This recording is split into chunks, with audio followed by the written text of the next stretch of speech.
High above the jagged cliffs of Dunraven Bay, where the Atlantic wind shrieks like a wounded beast and salt hangs heavy in the air, there is a place no one dares to walk when the moon is full. Locals call it the Widow's Path, but old families from the village know its true name, Bride's Fall. They speak of a woman in white who appears just past midnight, standing at the very edge of the crumbling cliffs, her dress billowing like smoke against the night. Her veil floats around her like a living thing, hiding a face no one dares to see.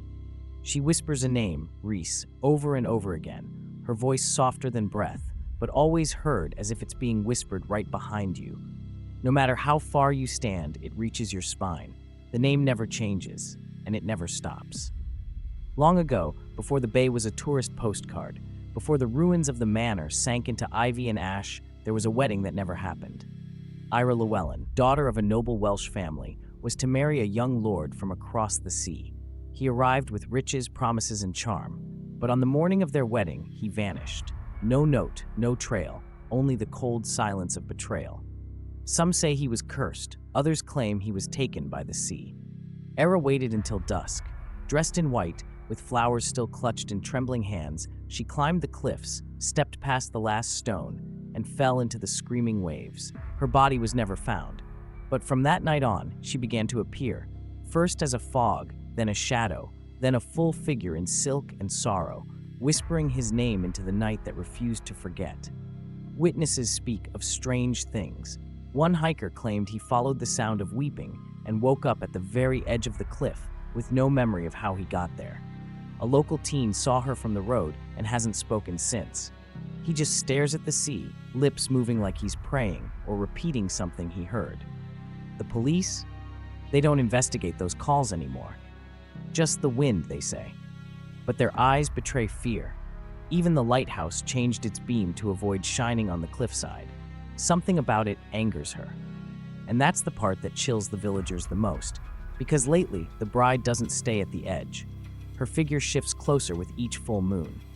Last month, she stood behind the old stone fence. Last week, someone swears they saw her veil fluttering on the main road. And if she's moving inland, then maybe she's no longer waiting for the man who left her.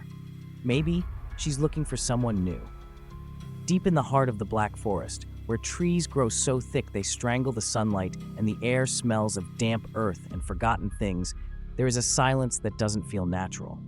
Birds stop singing long before sunset. Even the wind holds its breath. Locals say it's because something lives there, something ancient, patient, and always working. They call him Knochenmacher, the Bone Tailor, a figure more whispered than spoken of, more feared than understood. According to the legend, Knochenmacher doesn't sew with cloth or thread.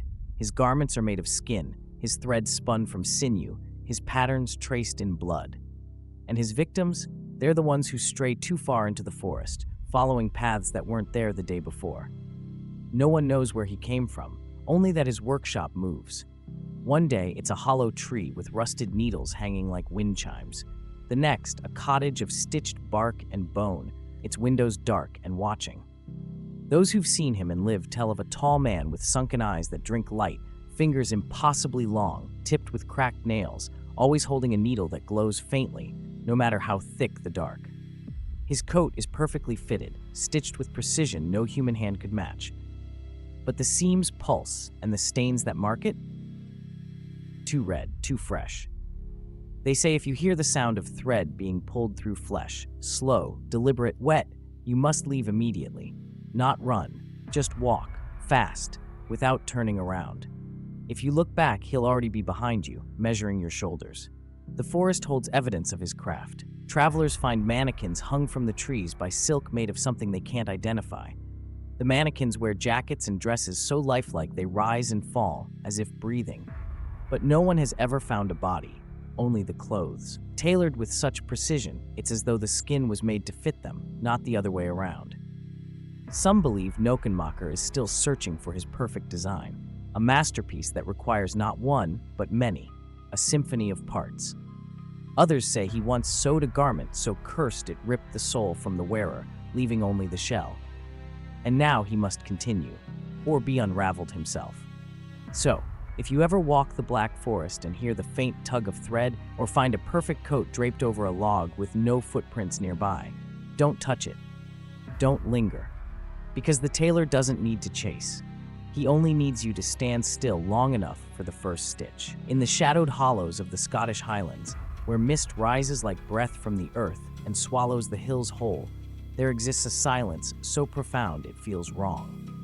Locals know that when the fog settles thick and low, when the world turns colorless and still, that's when she walks. They call her Bride of Dunraven, the woman of mist. A figure spoken of in old Gaelic prayers, her name never carved, only whispered by those who've seen her and lived with the weight of it ever since.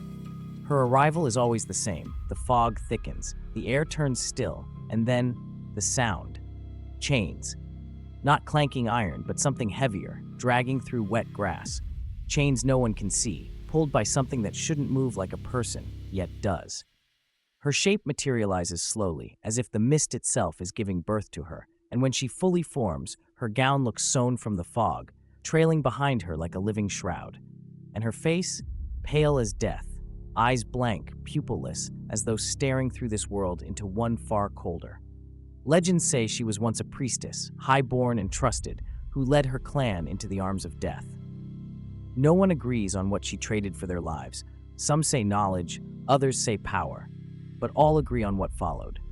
Her people marched into the hills, vanishing into the clouds, their bones never found, and she was left behind, cursed to guide the lost to the same end. Bride of Dunraven doesn't hunt, she waits. She appears when you're most vulnerable, when you trust your map, your compass, your sense of direction. And then slowly, cruelly, the world stops making sense. Paths loop back, rocks repeat. The mist gets thicker, pressing against your chest like a hand you can't swat away. Your device dies, the temperature drops, and somewhere behind you there's a soft inhale, warm against the skin of your neck, impossibly close, impossibly human. Hikers disappear every year in those hills. No bodies, just empty tents, abandoned gear, sometimes a camera with static where footage should be. Survivors, if there are any, speak of the same thing. White eyes, the sound of chains, and being walked in circles until the ground vanished beneath them. They say the trail always fades, not like it's erased, but like it was never there at all. Locals warn not to look into the fog when it thickens, not to follow voices, and above all, never to respond if someone calls your name from the mist. Because once you've heard her, once you've breathed the same air she moves through, it's already too late. She's with you, and she walks slow, but never stops. In the fog-kissed countryside of rural France, tucked between quiet farms and broken stone walls, there's a story so unsettling that most villagers won't say it aloud, not after sundown. It begins with a sheep, ordinary at first glance, white fleece, small frame, innocent gaze. But then you see the eyes, not animal eyes, human ones, wide, intelligent, unblinking, filled with something far older than the field it stands in. They call it l'agneau aux yeux d'homme, the lamb with human eyes. It never bleats, it never eats, it just watches, and it never appears without reason. It comes when things begin to rot from the inside, when a village hides a sin, when the fields fail without cause, or worse, when a child goes missing and everyone pretends not to know why. The old ones remember its origin. During a forgotten plague, the people of a starving village made a pact, born of desperation and madness. They turned to something in the woods, something that did not walk upright, and offered what little they had left. One account speaks of a newborn wrapped in cloth and left at the forest's edge in exchange for a fertile season. The crops grew tall that year, but the soil was black and the roots bled when pulled. Then came the lamb, first seen standing still in the rain among the rest of the flock, but with a face too still and eyes too knowing. Since then it returns, always when the land begins to curse its keepers. When l'agneau appears, a clock begins to tick. 7 days, no more. In that time, something will happen. A family will be found dead in their beds, hands clasped as if in prayer, mouths agape in horror. A child will wander into the fields and never return, or return with eyes not their own. Or a harvest will burst from the ground in unnatural abundance, only to reek of copper and hum with flies. Farmers have tried to kill it. Bullets melt, knives rust in their hands. One man tried to strangle it. He was found days later, barefoot and feral, crawling on all fours, whispering, It knows me now. And those who ignore it completely, they dream of vast, endless meadows under red skies, of grazing beside the lamb, trapped in a pasture where time does not move, where they never stop chewing, never stop walking, never stop watching. The most disturbing part, the tracks. In the dirt, alongside the hooves of the flock, are always prints, human ones, not upright, not walking, hands and knees, as if someone had followed the herd, crawling willingly or not. And the lamb walks just ahead, never looking back. It doesn't need to. It knows you're already following.